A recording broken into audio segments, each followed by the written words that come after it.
Hello friends, welcome to my YouTube channel. Then tonight say do hile YouTuber ho second part kitin la YouTuber ho a whole subscriber nei tam ho income monthly income event kidu hena chu ama min hi comment na chon mi tam zo hen ama hen support no hena chu ko ya ham ti le amin chu channel min chu kanam zem Thadou Kuki channel YouTube channel है ना ये हो ला दिंगा YouTuber lin खा है अमा आई हिन वेट दिव हिन ये तो अबुला को ना zone again हिन वेट पे दिव कहीं टीम वे चाहे तेन लगा से नों बे जो हिले वीडियो में सा अपान जो फचा इवेट लो फचा इंगाई लो जो वा skip ball हम ही लो ले इकट जी वा ही EP की बोला होई नंबर जो किला तो abona kila ha ada aki khat bo kila ham ti ho event ji lo je wa na ki bo ye hin chu phacha event di win nong kain tem ve ten la bo he thai di na ten le ga se nom be chu chi ho hi ki bol hi koi ma cha I khat na ki bol hi poi na chi mo education ai lo le motivation lang sanga jo la utin cha ko na hi aji chu YouTuber khat ga hi na dinga lin ta ga 100k subscriber ga mu na dinga chu itha zung ina to ho ki la tha ki bol hena chu I het diwin ka dein tem cha ko na chu hunga ti chen hin pha sum hin mu thei chu I ho cha ko na channel nei ho yong hi motivation lang sanga ila diwa ka ade sa hena adang ai pon silanga gel potin okay direct panutin hoya che diu ham te le social black na hi lu cha ten amin hol diu hena amin hall di hall chaiten left ya hin so di hin cha hi ama hi banner hi welcome to kanam zem kitin kanam zem Thadou Kuki channel upload video hi 625 aitan 2k adinga na the subscriber hi 1.50k hin ten le ama hi India hin channel type comedy hin use channel hin create hi 16 July 2018 na hin create na khang to win then direct chala chiutin amsa ang ka saitan chipa hi ata hi ji point na ata hi ji point ata hi na dinga la do na diwa hoya che diwa ham tile akom le video views for the last 30 days ti na che vet de 30 days sunga views is cha ko na che ila do de na cha example cha atamin na he wa cho atampo na ila lo do he hon 288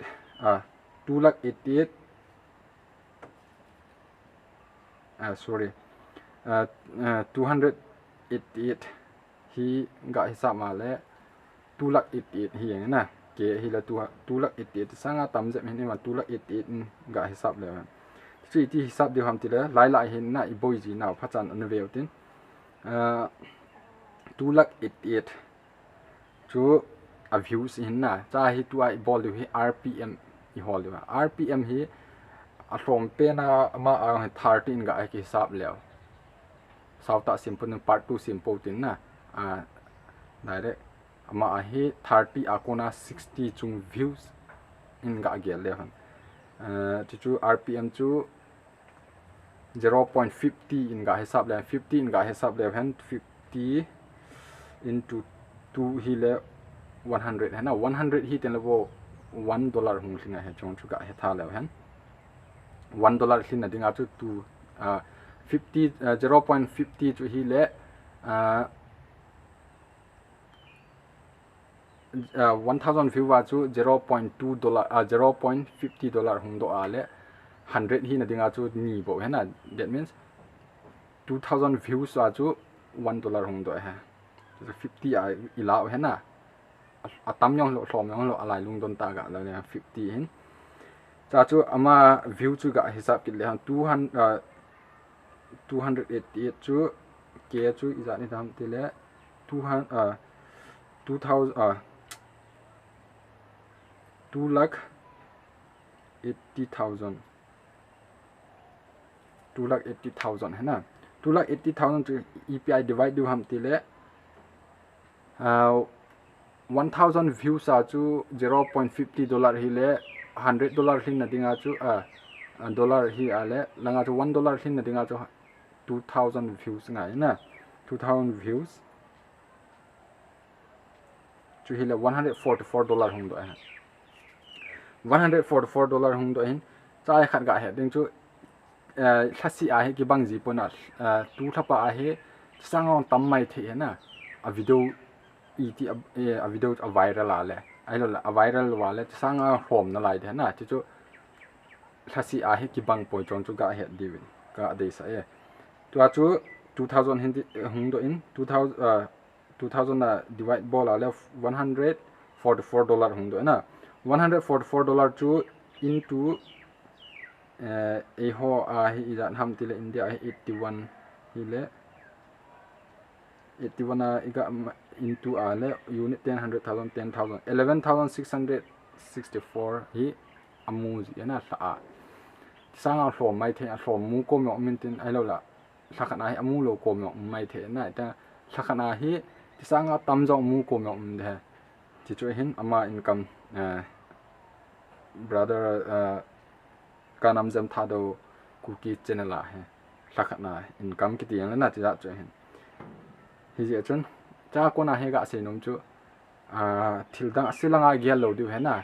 adu chi motivation a ding tech channel hin ding ju ya tech yong ki bol hin te motivation video yong ki sim tha he na cha ko na I hon ki hil du he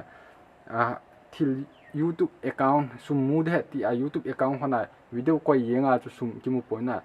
content nong ki content nong hoi ta ki sim nga yin ai lo te mi Vietnam nong sim nga yin na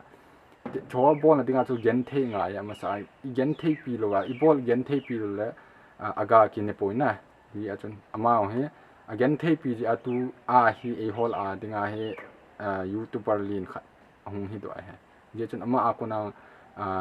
ki hil na a ga nei the ama channel a ko na ki hil na a ga man the jen ama chungang ki pa thu ken se na ki pa na bula ko na ka video nen pe ki pa thu ken se ki pa